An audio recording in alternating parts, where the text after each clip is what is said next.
The Andy Pollin Show. We got to go after this with everything we got, figuring they're going to come with everything they got. I'll start off by saying I'm bored, I'm broke, and I'm back. The Andy Pollin Show on ESPN 630 starts right now. So the klepto goalie who put the puck in his pants said I was going to give it back. Really? We'll look at that coming up. Commanders are heading into a game that if they win, their playoff chances jump all the way to 7%. Oy. They lose, down to 2%. Not a pretty picture. We'll look at that. What Joe Whitt is saying about his move from the press box down to the field. Oh, really? Okay, we'll deal with that. And 25 years ago today, we had a presidential election that ended in a virtual dead heat. It took a month to decide the next president of the United States of America. Could you imagine if we had something like that today? We'll get to that and a whole lot more on a Friday, and a Friday that begins with a dud of a Thursday game. This was not a great football game last night between the Broncos and the Raiders. Broncos winning 10-7. They did what they had to win the game. Not pretty. They had a bunch of penalties in this game, 11 of them. In fact, they're second to last in the league in penalties. Only Jacksonville is worse. They've had 52 in 10 games, including penalties that have been declined. And it was just sort of a yawner of a game. But a win is a win is a win, and they're the first team to 8 wins. They're 8-2 on the year. Bo Nix, the quarterback, honest about it. He said at some point we got to start moving the ball and scoring some points. Yes, but your defense is holding up its end of the bargain, and at the end of the year, they don't ask you how you did it. They just ask you how many. And at the end of the season, they're already to 8. So with, 7 games left to go, if they win 4, that's a great year. That's 12 wins. That's what Washington had last year. And they had a lot of close games, and they had a lot of games that were decided on the last possession. They didn't do it because of defense. They did it more because of offense. But any way you can do it, it's okay. So last night, Scott Van Pelt with Damian Woody trying to make sense of what they saw in this 10-7 yawner and just how good the Broncos may be. They're 8-2, Damian. 8-2. Yeah. That's hard to do in the NFL. It's very hard to do. I can't give them their flowers, though, because I'm watching these games, and there are just far too many quarters where they're just not doing any positive work at all on offense. And so I'm flummoxed as to what I'm supposed to think about Denver, and that's why you're here to tell me what I'm supposed to think about Denver. Well, they have a championship defense. Okay. They have that going for them, okay? Outside of a couple quarters, man, the offense has been – they're not even average. They've been pitiful, to be honest with you. Bo Nix is – you seem like you're on a roller coaster, the Bo Nix experience, and it's all over the place. There'll be times where you see moments of brilliance. There's other times where you're scratching your head like, what is this guy doing out there? And so, listen, between the defense and running the football, J.K. Dobbins has had a good year for the Denver Broncos. R.J. Harvey is coming along. So they got to get the quarterback straightened out. If not, this is not a team that you can seriously see as a team that can represent the AFC. You mentioned it as we're watching upstairs. There's just too many YOLO throws where you're just chucking it up and seeing what happens. Yeah, I'm just like, that's not what offense is supposed to look like. That's not what a passing game is supposed to look like. He's just like, he's backpedaling, throwing the ball up in the air. What are we doing here? I don't know. They've had some incredible fourth quarters at Philadelphia. That was a hell of a win. At home against the Giants, they scored 33 after not scoring any for 3 quarters. But if you watch this game, if you watch the Jets game, if you watch the game against Houston with no Stroud, yes, they win. And again, that's the headline, and it's all that matters. And they win largely on the back of a defense. Now, the Raiders' offense isn't going to frighten anybody, but this Denver defense is rugged and thorough. I don't care home or road. Is it good enough to mask the offense moving forward in the most important games, which begin next week at home against Kansas City? Well, listen, they have a championship defense, but here's the problem. When you get late into the year and in the postseason, you're going to be facing some dudes. Yeah. Okay? Like the Patrick Mahomes, the Josh Allens, Lamar Jackson, those type of quarterbacks. guess what? They're not afraid of that defense. So at some point, Bo Nix is going to have to show up and make plays down the stretch to go out here and compete. Well, I'm looking to see rush yard. They ran for 84 tonight. Dobbins went for 77 in the end. I mean, it's a cliche, but it's true. You've lived it. If you can run the ball and play defense in the National Football League, you can win games. But you can't do that if your quarterback is kind of just throwing it up for grabs too much, right? No, you can't do that. Like I said, I'm a former offensive lineman. I've always been a proponent of running the damn ball. But at the end of the day, again, when you're facing some of these elite quarterbacks, your quarterback is going to have to make plays. And that's the bottom line with Bo Nix right now. But you've told me often, and it's the truth, you are what your record says you are. Yes. All credit to them. They are 8-2. Any way you can do it. Now, they're doing it with sacks. This fourth time this season, last night, that they had 6 sacks. They're leading the league with 46, the most after 10 games since 1990. And you may not be surprised to learn that the record for most sacks in a season was done by the mid-'80s Chicago Bears. Not, though, by the 85 Bears. I was really surprised by this. The single-season sack record is 72 by the 84 Bears, and that's with 16 games. So do you asterisk if it's 17? I don't know. But, they're obviously very good at rushing the quarterback. They're outstanding at doing that. They got 46. The record is 72. They got 7 games to get past the record. But by the hair, they're chinny chin chin. They have trailed in all but one game this season. That was the Week 5 win over Philadelphia, and have scored 18 or fewer points in 3 of their past 5 games. Well, hell, the Commanders have been blown out by 21 or more in their last 3 games. Don't know how they're doing it, but you take 8-2, wouldn't you? You would take that record over what you got here, wouldn't you? 3-5. You take 8-2 over 3-5. I think I'd do that. I think or 3-6. Excuse me, 3-6. Now they're riding a 4-game losing streak heading into Sunday's game against the Detroit Lions. We'll spend some more time on that. Joe Whitt talked about where the defense is and his move down from the press box, which the explanation seems to be a little bit dubious to me. We'll get to that. And also Mike Loxley, if you missed his comments earlier this week about being on the hot seat as they are 2.5-point underdogs heading to Rutgers on tomorrow. That's a 2:30 game tomorrow. I'll replay those coming up. Meantime, we've got the the story of the puck in the pants that I don't know is going to go away so easily. The lead should have been from the other night that Alex Ovechkin had a milestone goal, number 900. Not as meaningful as 895 when he passed Wayne Gretzky last year, but that number 900, no one has ever reached 900. It's possible that nobody ever reaches 900 again. But he did it against St. Louis in a blowout, 6-1. It was in the second period, and it happened against a goalie by the name of Jordan Binnington, who plays for St. Louis. And he was so bad that before the end of the second period, they took him out, and he couldn't comment on this. But as the celebration was going on at one end of the ice for Ovechkin getting number 900, Binnington was doing this. Watch what he does with the puck. He's going to keep it in his pants. I don't know if he wants to sell it on the open market or not, but they're not going to get that puck from Binnington. But that is until linesman Michel Cormier came over and said, hey, we know you got the puck, buddy. Good job catching that. There's cameras everywhere, guys. Tremendous. His eBay account would have been popping off after this game had he pulled that heist off. Well, you couldn't put it on eBay because everybody saw what you did. I mean, I don't know where he was going with that, and didn't say anything after the game, didn't talk to reporters, wasn't around, I guess, being yanked in the second period of the 6-1 loss. Yesterday, he said, quote, yeah, I figured I basically had an assist on the goal there, turning the puck over. Didn't think he'd mind sharpening it. Whatever that means.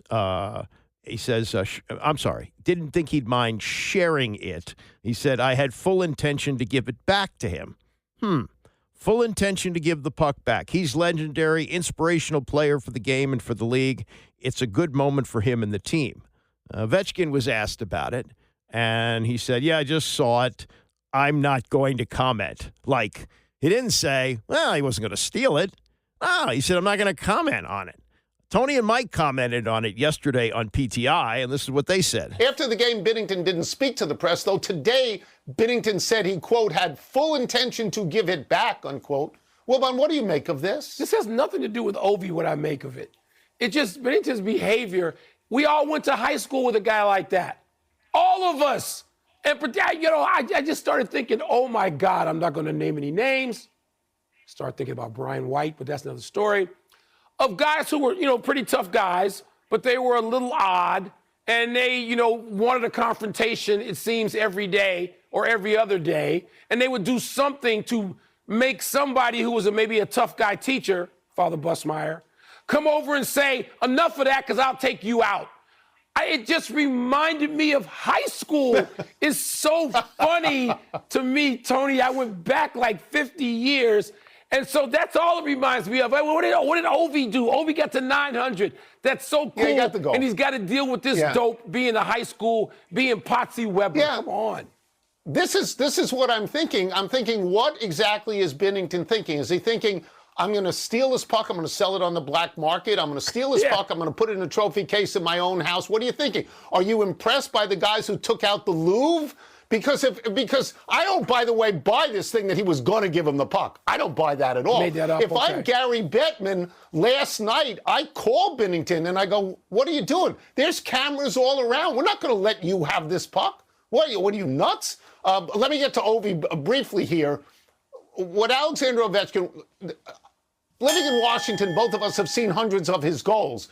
We don't usually see a backhand goal. We know his spots on the left-hand side, 25 to 30 feet out. He hits it 800 miles an hour. It's like a Nolan Ryan fastball, boom, boom, boom, and you get to 900. Look, this is Babe Ruth being passed by Henry Aaron, and nobody honestly believed that Henry Aaron was a better baseball player than Babe Ruth.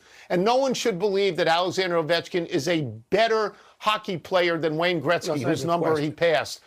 But this is a singular achievement, Mike. I don't know that anybody's getting to 900 again. It's a great, I don't know. Great I think milestone. I'd bet the under. Real quickly, I think I'd bet the under. How many backhands do you think he scored on in his career? I can't even picture any. I'm going to say there must be less 100. Than 30. No, there's got to be 100. No, I would have said 100 backhands, really? Well, here is the number. Wilbon says over 100. Tony says less than 30. They're both wrong, but Tony's actually pretty close there. The number is 34. 34 backhanded goals of the 900. Yeah, because you think of Ovechkin shooting from the office, that left circle there, that's where his goals come from. And to get the backhander like he did, that's why if you listen to the call from John Walton, there's like hesitation on it because he's just not used to seeing Ovechkin score that way. But he did, and he scored on the backhander, and now he has 900, and he has the goal. The puck, excuse me. The puck has wound up back in his hands with Binnington pulling it out of his pants and turning it over to the referees. That's one of the oddest things I've ever seen, I must say. You've heard of players like taking a foul ball or something or a historic ball and maybe trying to run on with it. This is a different deal. All the cameras are on you. Action is stopped. Nobody knows. He's the only one there at that goal, only player. Everybody else is at the other end celebrating the goal. So there's that.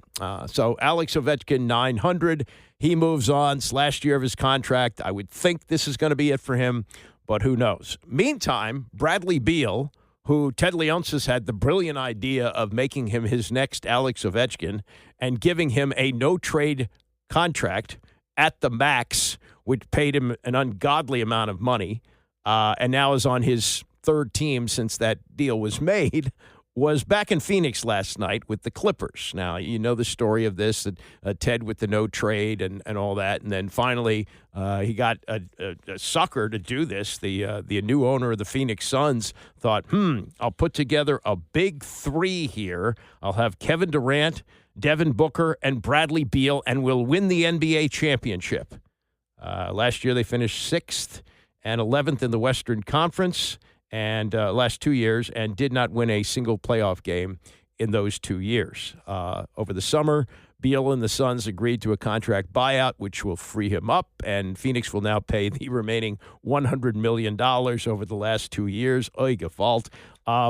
Last night, back in Phoenix with the Clippers, And Kawhi Leonard out, as always. James Harden out. Beal was expected to be the big gun. He was not. Went 2 for 14, 1 of 5 from 3, just 5 points in 20 minutes. Clippers lost the game to the Suns 115-102. So while Ted hit a home run with a young Alex Ovechkin, he struck out big time with Bradley Beal and actually did kind of get a mulligan in that at least Phoenix was able to pick him up and willing to make that trade. But, man, what a disaster. What a disaster that contract was. And the Ted logic on it was, we've got stability here. We've got somebody who everybody's going to want to come play for and know he's not going to be traded because he doesn't have the ability to turn down a trade. Well, ultimately he did, and ultimately he went to the team he wanted to go to. Didn't work out there, but he's going to make all of his money, which is a lot of money. All right, coming up, we will get to the Commanders and what they're facing this weekend against a Detroit team. They're 7.5-point underdogs, and the odds are not good, even with a win, that they make the playoffs. We'll deal with that and more as we continue. It's the Andy Pollin Show, ESPN 630. The Andy Pollin Show on ESPN 630, the sports capital. So the Commanders' question all week has been, what the hell was Jaden Daniels still doing in the game down 38-7? What was Dan Quinn thinking? Quinn said initially after the game that they did not consider at the time taking him out. Hindsight, obviously they would have. A day later, he said that he just missed it. It's on him. Doesn't change the fact that Jaden Daniels has an injury that's going to keep him out for sure on Sunday, and more likely longer than that. At some point, he's probably going to be placed on injured reserve, maybe even today, and whether or not he plays at all this season is still very much in question. What it is masked partly is a defensive disaster. This team is horrible defensively. It's one of the worst defensive teams in the league. And Joe Whitt, the defensive coordinator, he's a great soundbite, but the reality is defense is awful. They're just terrible. They've lost some players, for sure. No question about that. They've lost their best pass rushers, and there's been some injuries in the secondary. And say what you want about Marshawn Lattimore getting all those penalties. At least he's got a reputation as being a pretty decent cover guy. But that puts them in a spot where you're looking at this team trying to save a season with some kind of a defensive effort. And as we saw last night, even if your offense stinks like Denver's did, your defense can save you. That's not the case here. And after getting blown out by 21 or more in the last 3 games, defensive coordinator Joe Whitt, with his news conference yesterday, said this. The aggravating thing is we're not winning. We're not playing a good brand of a ball holistically and defensively at all. I mean, the last 4 weeks, I wouldn't have thought that we would have been playing the way that we have been. And so that's where I am with that right now. And we're looking at everything, and like I said, it starts with me. I don't dodge anything. I don't think I've ever came up here and made any excuses or put it on the players or put it on anybody else. It's my job to get the defense to play at a better level, and I haven't done that. So I got to do a better job, and trust me, just working at it every which way, and we'll get it figured out. We got to get it figured out now if we're going to get this season back on track. Yeah, any chance, really. I mean, it only goes to 7% chance to make the playoffs if they win on Sunday. Now, judge for yourself on this, because I'm a little baffled by this. Dan Quinn said on Monday that he is moving Joe Whitt from the press box down to the field. And here's how he explained it. Joe will move down from the press box onto the field this week. And we're going to dig in hard on changes we can make, to make an impact and make a difference. And that's one that we will do. What are the possible advantages? How does that help? The advantages, Joe's, obviously an excellent communicator and teacher. And so when a play comes in and you need to go get it corrected right away, you can, get right to it. And when the advantage of seeing the game from the highest point, JP, especially on the defensive side, it gives you, a specific vision of a route and things to go, and you can be ahead of it. That's the advantage of it. And so for him being down on the field, we just felt like it's a change that needs to be made, and get into that space.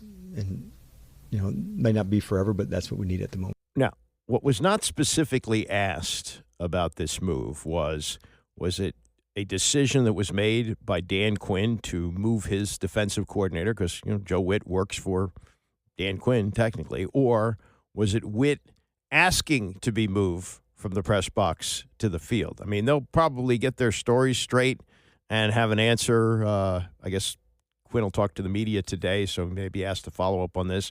But this was Whitt yesterday, and he's claiming it was his idea to move from the press box to the field. I went and asked him to do that for a number of reasons. The first reason I've been in the box, Q, most of the coordinators that I've been around called it from the box. Q, Capers, Mike Pettin. Even when I was in college, the guys, the coordinators always called it from the box. You have a good view. You can see. You don't really have to have as much help with personnel, people coming in and out. So that's why the advantage of being in the box. Moving to the field, I think the energy that I have in practice that can be probably positive within the game for the players. A couple of the guys have been asking for me to come down as well. And so I think it's time for that to happen. We got to do whatever we have to do to get a win. And so the play has not been, especially this last week, to the standard at all. And like I said, that starts with me. I got to do a better job getting the coaches to get the players to understand how we're going to do it. And we got to get this thing turned. We got to get it turned right now. Play hasn't been to the standard, you think? 3 straight losses, 21 or more. All right, let's deal with this Frankie Luvu thing. Luvu initially suspended for this game against Detroit, and you almost never see this. I think it's the new way the appeals are being done. But on appeal, it was overturned, and he will be on the field on Sunday. He has to pay a $100,000 fine, but would have lost $500,000 in salary and would not be available to play. His side of it is, look, this is the way I've been playing for a long time. I know I got to make some changes, but maybe I'm being targeted, and I don't want to use this word without, injecting it as paraphrasing, but it sounds like he's saying I'm being picked on. And I wonder about this. He didn't say this, but he got himself a lot of attention in that NFC Championship game last year, jumping over the line a bunch of times, trying to stop the tush push. And it got ridiculous when the ref said, if you keep doing that, we're going to award Philadelphia a touchdown. I wonder if that has something to do with it. Like, he kind of embarrassed the NFL and the referees by doing that. And was the league looking at Frankie Luvu a little bit more closely in the first part of the season and going, aha, we're going to get him on this, and we're going to get him on the hip drop tackle violation. This is Luvu, what he said to reporters the other day about that. Obviously, they got a target on my back, you know what I mean? I'm under a microscope. I'm working on it. I'm trying to be better at it every day. I was going to ask you, do you feel like you're almost being picked on a little bit with this? I mean, I don't know what it is, you know what I mean? Like, I go out there every Sunday trying to play and help my team win. That's, like, the main goal for me. But I feel like that's the feeling I feel like I'm under a microscope. On my part, what I can control is just go out there and make my tackles and not making it seem and leave it up to their hands where it's another fine or it's another thing where I'm trying to appeal, you know what I mean? So, yeah. You mentioned you like to play physical, you like to play fast. So does this impact of how you maybe approach the game or how you try to tackle during a game now? No, it don't change nothing on what I bring to the table. Like, I'm going to still play my game. I'm going to still play fast. I'm going to be aggressive and be physical. Like, that's what we preach. And that's what got me this far, you know what I mean? And I'm going to leave it up to the league to, figure out what they see in the plays that I make. And like I said, I play it one way, and that's the only way I know how to play. And that's fast, physical, and downhill. You mentioned your reputation. Yeah. Something like this, does that concern you? Like, it hurts your reputation in a sense? I mean, man, it do. Because, everything I work for is kind of out there, you know what I mean? It's publicly out there, and, to me and to all my families, and, they're seeing that, you know what I mean? And also my peers is looking towards me and kind of like, we don't respect Frankie Lucas, he's a dirty, and all those lines or whatever the headline. Right, people thinking you're a dirty player. Yeah, the headlines may be, but,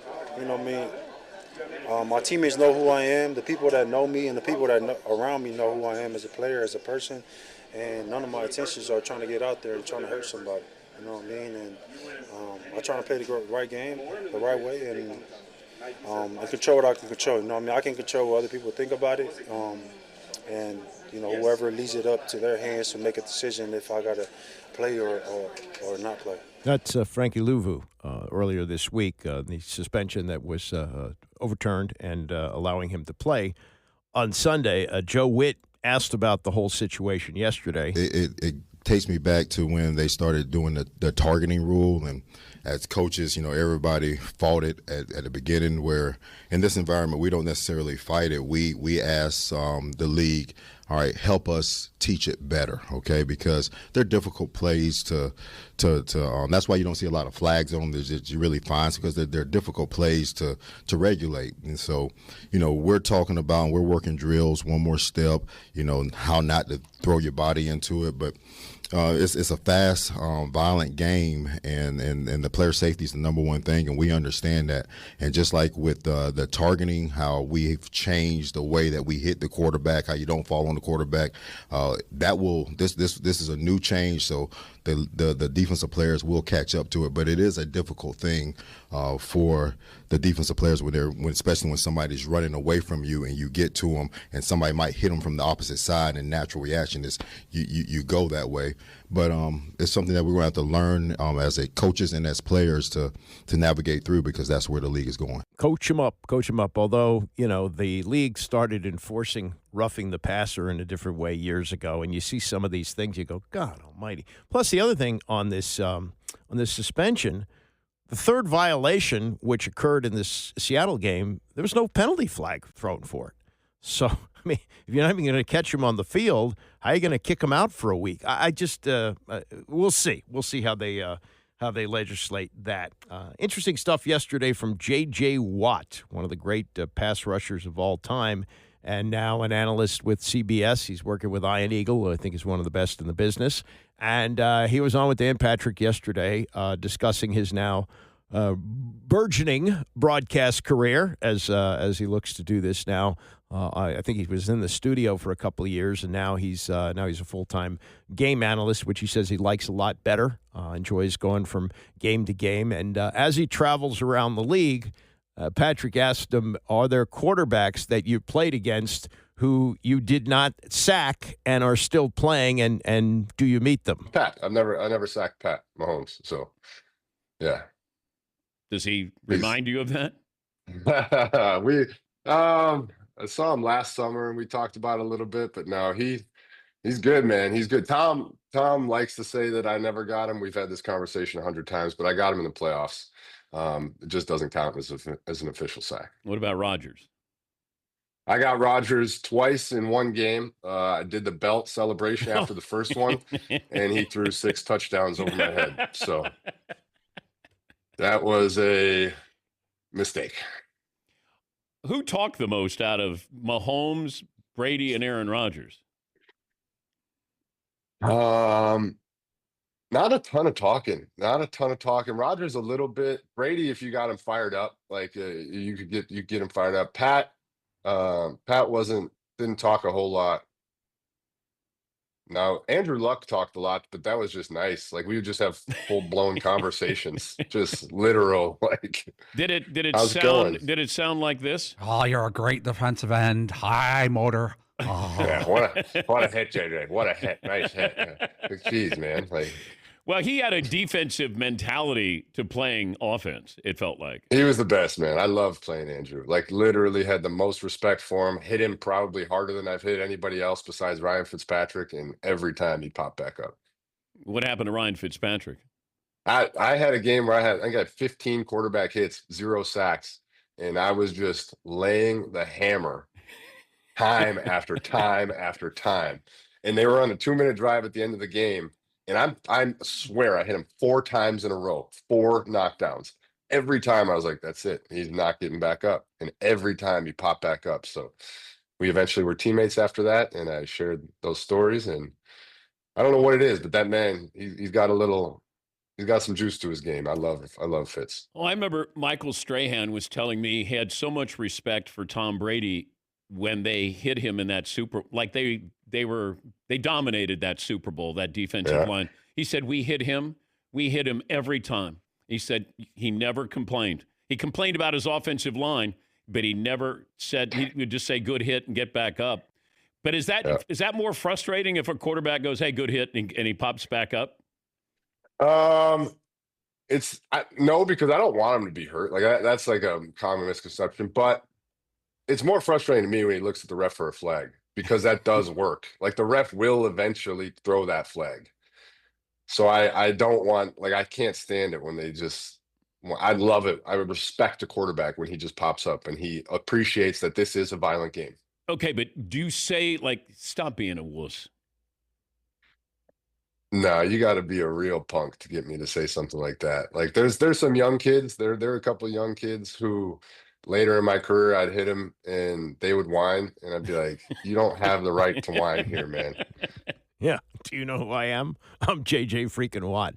So that's some sack stories from Watt. Meantime, Lee's got an issue here with mental health. I got two things from yesterday, really three. But let's start with this one. This is Graham Gano, played here in Washington at the beginning of his career, was the kicker for the Redskins from, 2009 to 2011 out of Florida State. He's played 16 years, been with the Giants since 2020, and he's starting to deal with some injuries, and he's in jeopardy of missing his 21st game over the last 3 seasons. So he may be coming to the end of this. But here's the thing that's really troubling about this.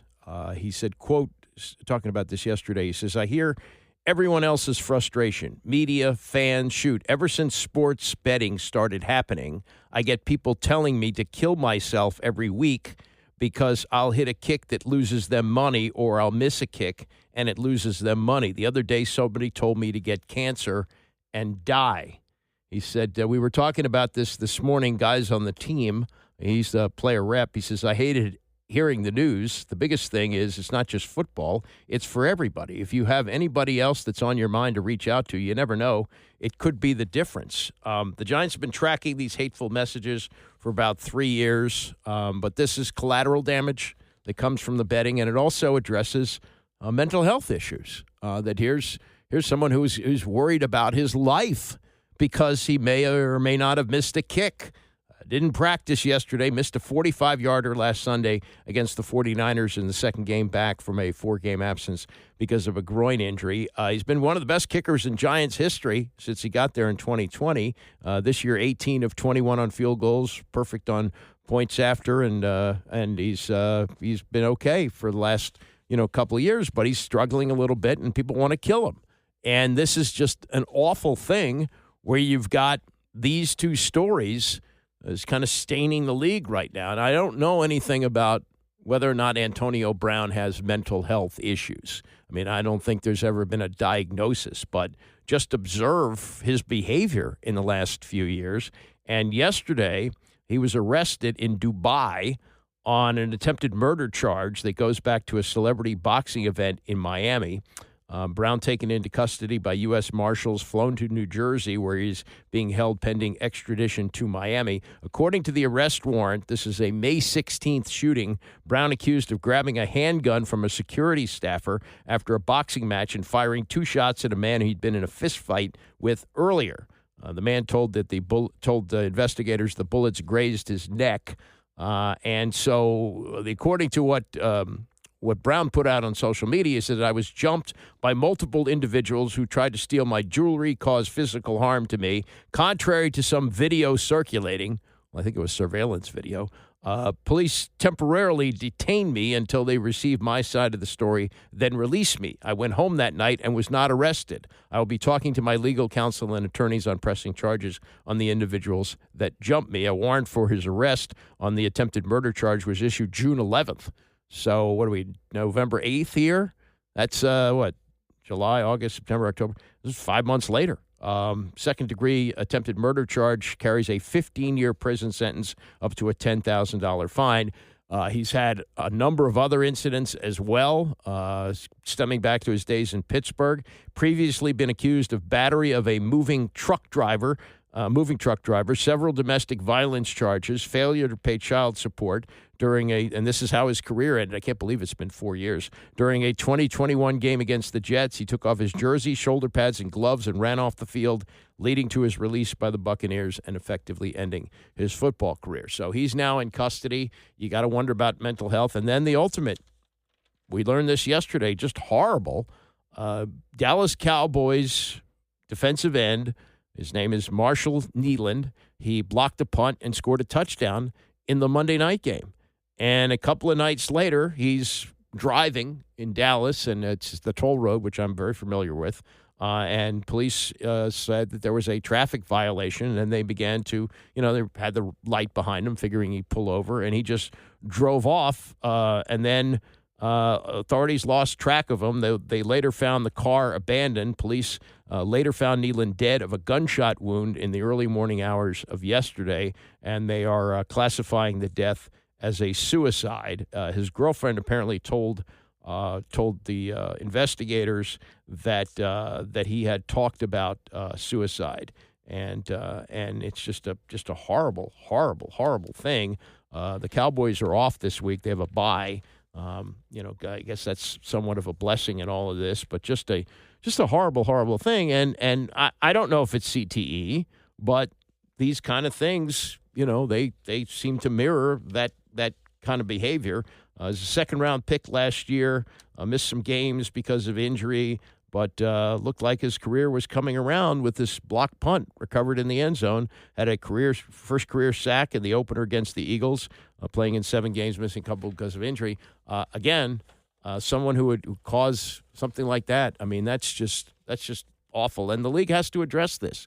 The gambling, where Graham Gano is getting death threats, indications, we don't know because you can't test for this until someone dies, but the bizarre behavior of Antonio Brown having to be arrested in Dubai, and then just the ultimate horror, one of their players committing suicide.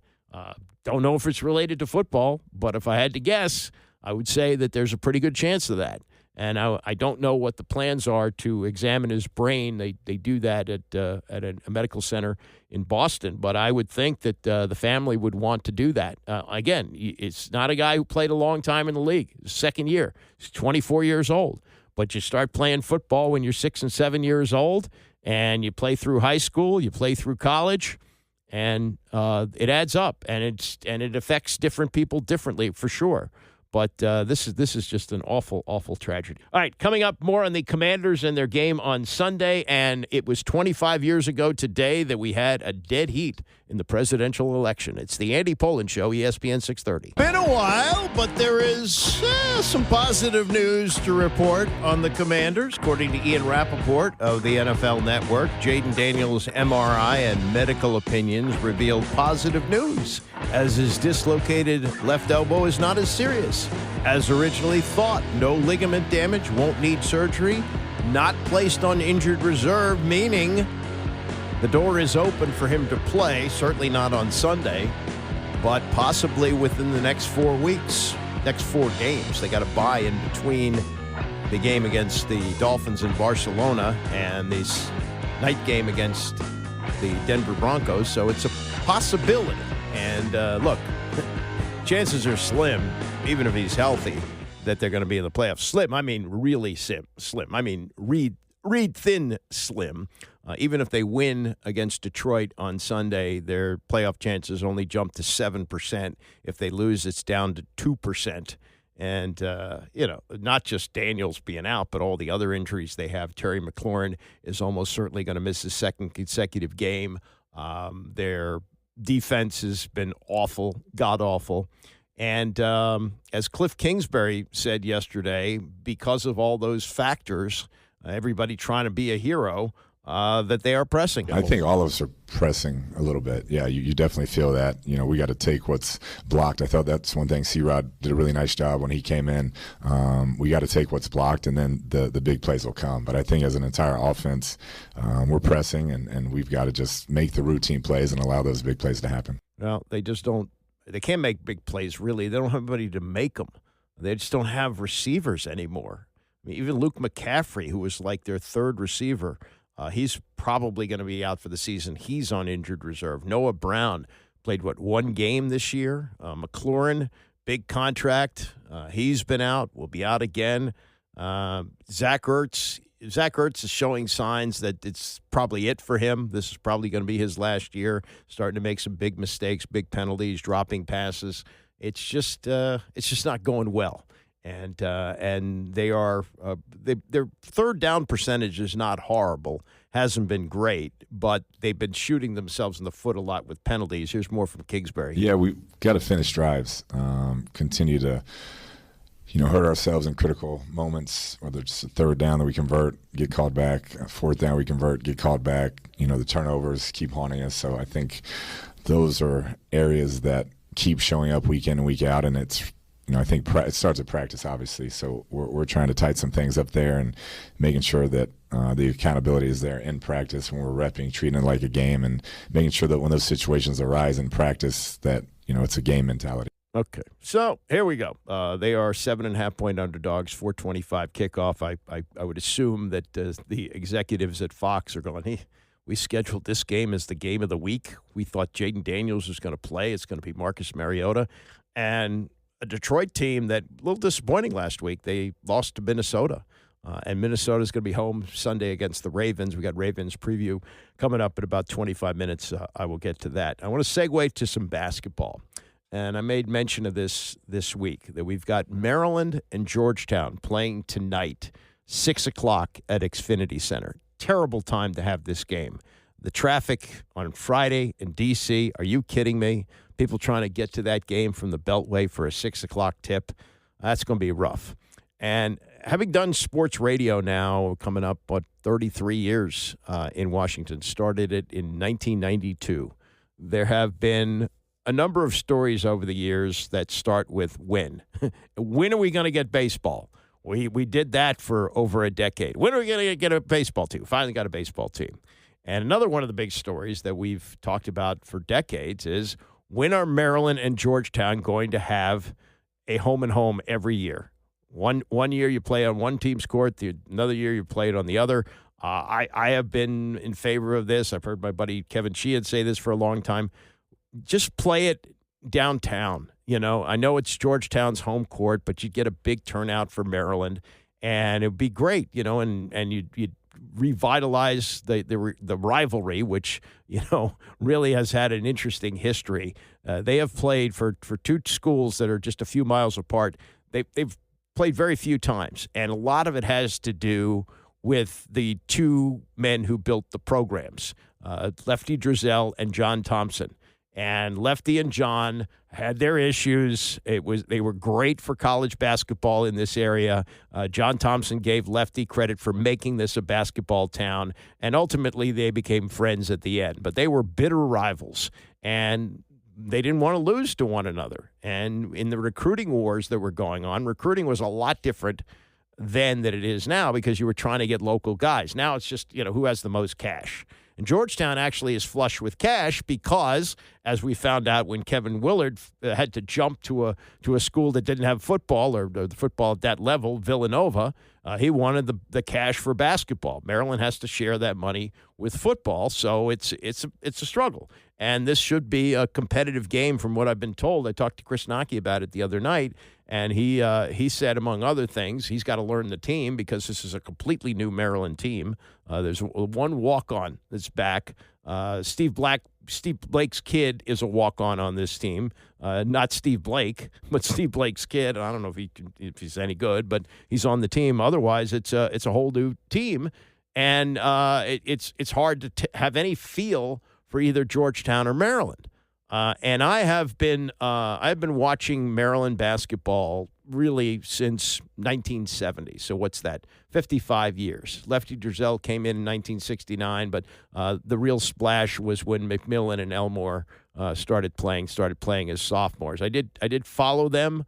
I guess it would have been like the 71-72 season when they first started to play varsity. They couldn't play varsity as freshmen, but they were so well known, especially McMillan, who'd been on the cover of Sports Illustrated, that the freshman team, you followed it. They were undefeated. They won, I don't know, they probably only played about 8 or 9 games, but they killed everybody. And so the anticipation of seeing those guys together was tremendous, and they didn't disappoint. They were terrific. And in the 71-72 season, when only 25 teams made the NCAA tournament, they won the NIT. Winning the NIT when you're only putting 25 teams in the NCAAs, that's a big deal. And the following year, there was great hope, and they did make it, mainly because NC State had cheated to get David Thompson. They were ineligible. Maryland went to the tournament. They won a game against Syracuse and then got their doors blown off by Ernie DiGregorio and Providence. And then the following year, one of the most legendary non-appearances, they had an incredible game against NC State for the ACC championship. NC State won in overtime. They went to the tournament, won the national championship. Maryland, because they lost the ACC title game and because there was no eligibility issues for David Thompson at that point, they stayed home and didn't go. And it changed college basketball because they had at-large teams after that. So that's when, you knew you were going to see 4 years. And I saw John Lucas as a freshman. I saw him play for 4 years. I saw McMillan and Elmore play for 3 years. I saw Len Bias play for 4 years. They stayed. And you knew the guys coming back. You certainly knew the stars year to year, and you probably knew 4 or 5 other players. I know nobody on either of these teams. Nobody. And they're going to play tonight in College Park. I'll watch it. I watch really for the uniforms more than anything else. And there is a really good column today. Barry Zerluga took the absolute right angle on this, and that is to profile the broadcasters. While there's no continuity on either of these teams, Georgetown and Maryland, there is incredible continuity with the broadcasters. And tonight, you're going to hear, if you flip the dial, either the Georgetown station, I guess they're on, I don't even know what they're on now because Maryland is on 980. I'm not sure what they're on. But anyway, Georgetown and Maryland are going to play tonight. And Rich Schvatkin, as Barry writes in his column today, turned 80 this week. This will be his 1,626th game for Georgetown. He's in his 52nd season. Johnny Holiday is 88, and the matchup with Georgetown will be his 1,498th on the radio for Maryland. This is his 47th year. Added it up, 99 seasons, 3,124 games, and that doesn't include Johnny doing football. Ed Cooley, the coach of Georgetown, was 5 when Schvatkin called his first Hoyas game, and Buzz Williams was 7 when Johnny first did a Terps game. Each is called the national championship, and, of course, neither needs to do this anymore. They both love it. I know them well, both of them, and they have great passion for what they do. Johnny has made a career in radio. Schvatkin really hasn't. He's a psychologist, and he has worked at Walter Reed Army Medical Center. I believe he's retired from that, but, he's 80 years old. And his story is really incredible with Georgetown. He was, based at Walter Reed. Basketball fans started going to games, noticed they didn't have radio, approached Fran Connors, who was the sports information director, and said, hey, can we get radio here? And he said, well, send me a tape. Schvatkin did some games into a tape recorder. They played him for John Thompson. Thompson said, yeah, let's do this. In November 1974, 51 years ago, Thompson's third season, Georgetown's games were on the air, and they haven't been off since. I think he did some years with John Duran, who was a great player for Thompson in the 70s, came there 76 to 80, and after he finished playing, did games with Schvatkin. But by and large, he's done them alone for at least 40 years, maybe longer than that. Johnny's had a couple of partners. He had Greg Manning for 15 years, and he's had Chris Nockey for the last 26. And he and Nockey, of course, did the championship season. Johnny was a really good athlete, by the way. Back in the day when he had his radio show on WWDC, he had the Radio Wonders. And they were off-season Redskins, off-season Washington Senators, and they would play high school faculties. And Johnny played point guard, and he was pretty damn good. But now at 88, I don't think he does that anymore. But as Barry writes in his column today about the two of them, these two old-timers, 99 years of combined experience doing Georgetown and Maryland games, Rich Schvatkin and Johnny Holiday. He says, think of the players they've covered. Sleepy Floyd, Reggie Williams, Alonzo Mourning, Dikembe Mutombo, Allen Iverson, Buck Williams, Walt Williams, Joe Smith, Steve Blake, Grievous Vasquez, on and on. And, Johnny is remarkable in that at 88, he's still got his fastball. and he has missed only 6 games, and that's because of football conflicts, like they had games on the same day. Shvatkin only missed time during the Gulf War, which would have been 1990, I believe, and he missed that because he was stationed in overseas, but otherwise has not missed games. And once when Shvatkin's flight to Indianapolis was canceled and he was diverted to Cincinnati, he had to drive to the game. He arrived panting and apologizing to Hoyas coach John Thompson III. Rich Thompson told him, if you didn't make it, would have canceled the game. And I think his dad would have said that as well. But here they are. Here are the two of them. And at least you've got that as a conduit. You've got these two legendary announcers, and these guys are challenging for like all time. I think with Rich at 52 seasons, and if he keeps going to Johnny's age, I guess he will break it. I believe there was a guy named Max Falkenberg who did Kansas games for 60 years, and I actually met him because I was doing SMU basketball in the early 80s, and we had a game against Kansas, and I introduced myself to him, and we started talking about Wilt Chamberlain, who had played at Kansas in the 1950s. He was doing games with Wilt Chamberlain playing for Kansas before I was born.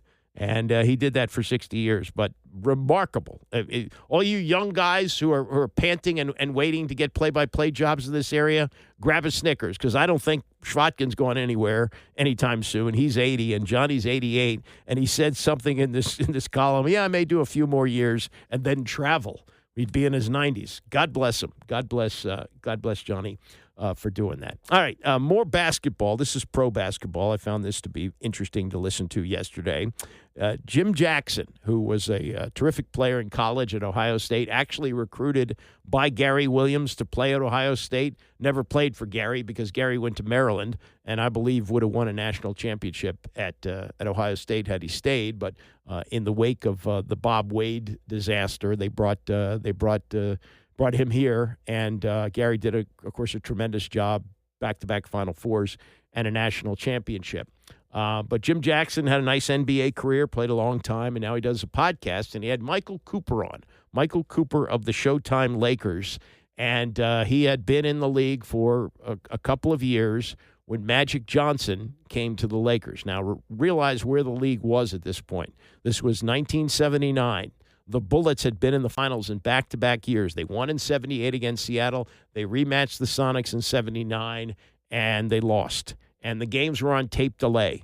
And a lot of people looked at the NBA as a league full of drug addicts. Yeah, and the games were not thought highly of. And then the league was rescued by Larry Bird and Magic Johnson, who arrived at the same time off the highest-rated NCAA final ever when Indiana State lost to Michigan State.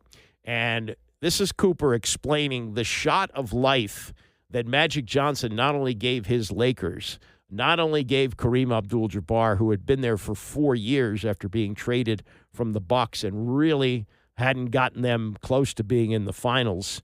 And now here comes Magic Johnson, and everything changes. And this is Cooper explaining to Jim Jackson just what the impact was when Magic came into the league in 1979. At the time, the NBA was going through a real rough time, and people just looked at it as a league that was scoring, a league that was about individuals, a league that was about trying to claim all the individuals so they can reap the benefit of money.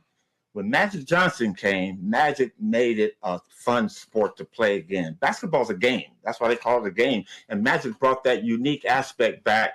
Even though it was at the professional setting, it was all about having fun. And, yeah, they were totally polar opposite. Kareem was studious and just thought the basketball game. And Magic was about, hey, man, we having fun out here. Let's go play. Let's score. Let's win.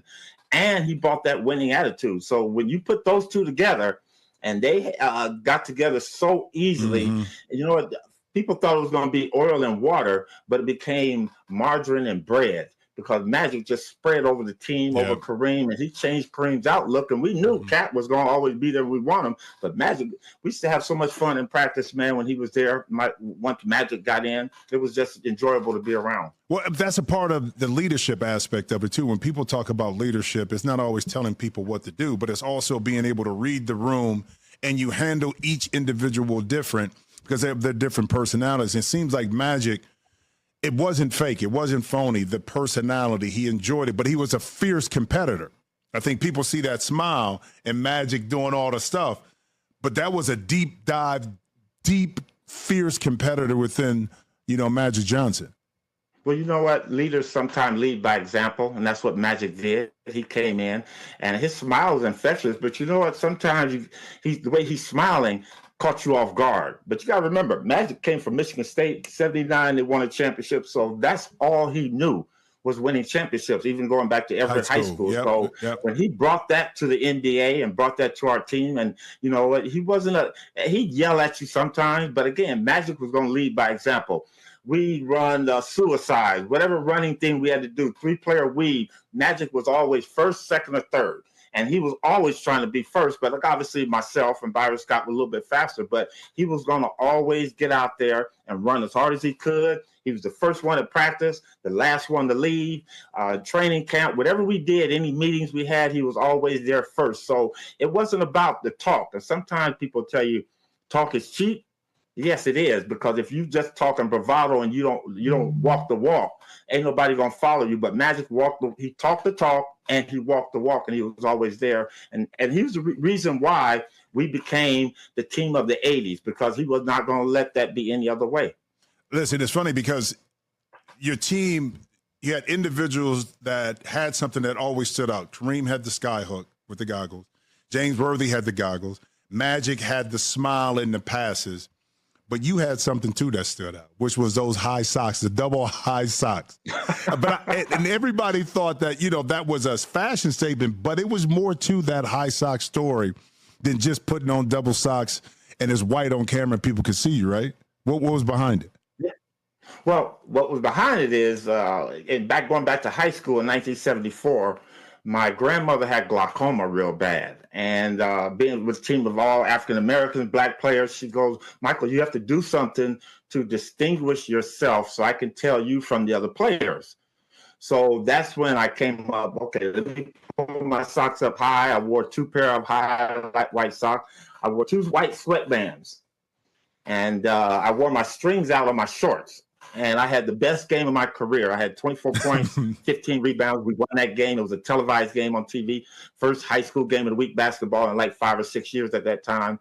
And I said, you know what? I'm sticking with this. And I took that from high school to college all the way to the pros. Bro, that's all I remember growing up watching the Lakers, because I see you running with the socks and I see the cupola, but I see the defense. But it stood out. And it kind of made sense to me because I know you didn't do it for that purpose, but it just fell in line with the Showtime Laker. You see Coop out there with those high socks. It just felt like LA. It felt like something special. I'm going to tell you, a lot of guys wore those socks like that. But you doubled them up too, right? How many pair did you have on? Well, I came in the league wearing 2 pair. Okay. And I went out of the league wearing 4. But then my legs, my calves were skinny. My legs were skinny. So with the high socks made my legs look bigger. So that was another reason. Why I kept them high socks going. So it was always a little fashion statement behind it. But listen, during that time too, younger generation don't understand the 80s and how competitive it was, because the game was different. It was a lot more physical. It was a lot more half court outside of the way you guys played. Denver at the time liked to get the ball up the court, Seattle a little bit. But let's walk back through those battles, in particular with Boston, but you and Larry Bird. First, going into a game and when you had to come in and guard a Larry Bird. Walk me through that mindset of how you got yourself ready for that. Well, first of all, let's go back a little bit more, because the Larry Bird, Boston Celtic, Los Angeles Lakers rivalry started with Magic Johnson and Larry Bird at Michigan State and Indiana State. So when they came into the league, that rivalry was about Magic and Bird. I just happened to get in the way because I was on the defensive aspect of it. Mike, you go get him. Mike, you go get him. It eventually turned into a Michael Cooper and Larry Bird. But no, that rivalry was so intense, man. And the one thing that we did, we didn't have the luxury of the technology they have today. From the scouting. You can get games all over the place. Back then, we had Beta and VHS. So we used to, when Boston played at 4 o'clock, I would tape that because we were playing at 7:30. And it was just a matter of watching his games. When we weren't playing him, I was watching him. And I'm pretty sure he did the same with me. But, then after our game, I'd come home and watch him. So when I did get the opportunity to play against him, when it became the Lakers and the Celtics, and I knew what he was going to do almost before he did. That's how well we knew each other. And I knew what time he went to the restroom, what was his favorite meal, what was his socks, what color socks he was going to wear that day. Was he going to wear green sneakers or what? I knew everything, Jim. So, that gave me an advantage. But still, he was one of the toughest guys to play because you know what? He was going to always do something to affect what was going on in that offensive Well, end. for our younger listeners who see tape of Larry Bird and they say, well, he couldn't jump, he was slow, non-athletic. What made Larry so tough? He was never going to say never. He was very competitive. He was going to, like I said, always do something on the offensive end. I played against a young Michael Jordan. I played against George Gervin, one of the best. I played against Dr. Day, been dunked on by him, but we beat him more times than he dunked on me. And all those players, other than Larry, when they passed the ball, they had a tendency to kind of like stand and watch. And so I kind of knew where they were, and you can kind of get over there on the weak side and help out a little bit. With Larry, when he passed the ball, he wasn't standing. He was going to go either set a back pick for somebody. He was going to go get offensive rebound. He was going to make something happen on that offensive end. So you always had to pay attention to him when he had the ball and even when he didn't have the ball. And he was just always that way. And I mean, you know what? One of the greatest games I ever saw this guy play wasn't against us. It was against the Atlanta Hawks when him and Dominique went head to head. And every time down the floor, Larry had an input or he did something to help this team finally beat the Hawks in the Eastern Conference Finals. Yeah, also he had his 60-point game against the Atlanta Hawks, Larry Bird. That's Michael Cooper with some old school NBA. And you think about the game today, it's very popular with youth. It's very lucrative with television. But you think about the way it was where you were hoping that you were going to see the Lakers and the Celtics in the finals. Now, they only met in the finals 3 times. It seems like they met every year. It's only 3 times, but one or the other was usually in, and when they met the 3 times, it was tremendous. Now, we had a great 7-game series last year, Oklahoma City and Indiana, 2 of the smallest markets, and while you have some marketable stars there, the marquee guys who came into the league off this, and it really was not a great final in '79 NCAA. It's just that you had these 2 magnetic figures in Bird and Magic, and they carried that charisma into the league, especially Magic. And what he did for the Lakers, injecting all this energy into Kareem. Now, also in that first year, his rookie year, Kareem sprained his ankle in Game 5 of the finals against Philadelphia. They go to Philadelphia for Game 6. Kareem doesn't even make the trip. Magic plays center, has, I think, 42 points. They win the series, and Kareem greets him at the airport saying, hey, come in and save some for me.